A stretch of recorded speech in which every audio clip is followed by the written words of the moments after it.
Hello and welcome to this session. In this particular module, we'll be learning about bend test of welds. Objective. By the end of this exercise, we will learn about how to perform the bend test and the results derived from the test.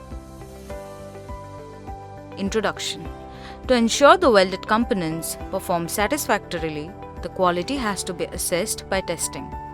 Non-destructive testing is done without any damage to the weld, while in destructive testing, the weld is broken, that is, destroyed. Now, to know the property of the material used for welding and to know the strength of a weld joint to qualify the welding procedure, and also to judge the skill of the welder, a destructive test is to be performed on the welded specimen that was destroyed during the testing. There are three general types of destructive soundness test: bend, nick break, and fillet break. The first type, bend testing, can be performed in a number of different ways.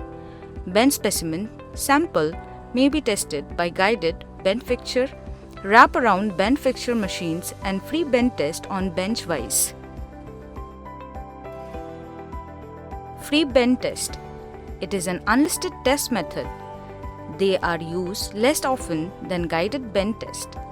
The testing parameters of free bend test are difficult to control.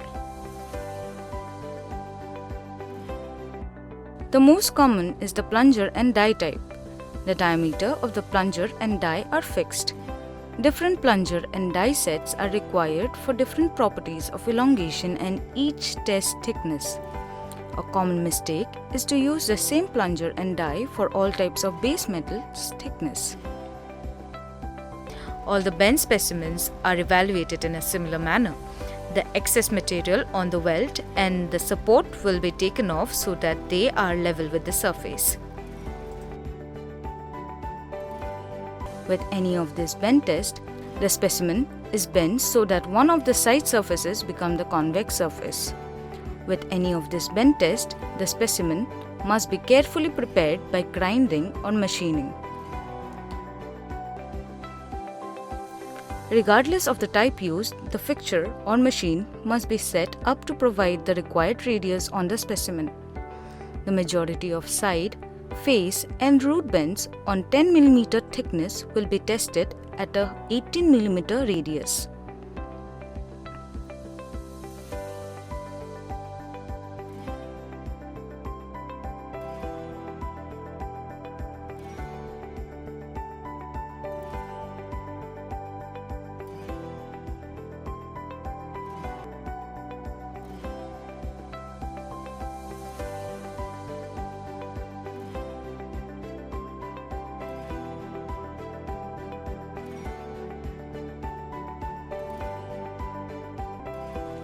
Remove the specimen from the bend fixture and visually examine the tension surface of the specimen, weld metal and heat affected zones for tears or other open defects, and record all defect types, quantities, size, and locations.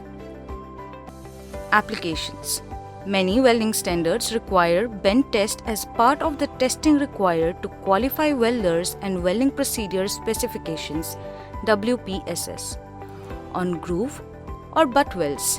While it takes time and effort to prepare the test specimens properly, it can provide quicker results. In this module, you have learned about purpose of bend test, types of bend test specimens, methods of different test machine fixtures. This brings us to the end of this session. Hope you have understood all the concepts. See you in the next session.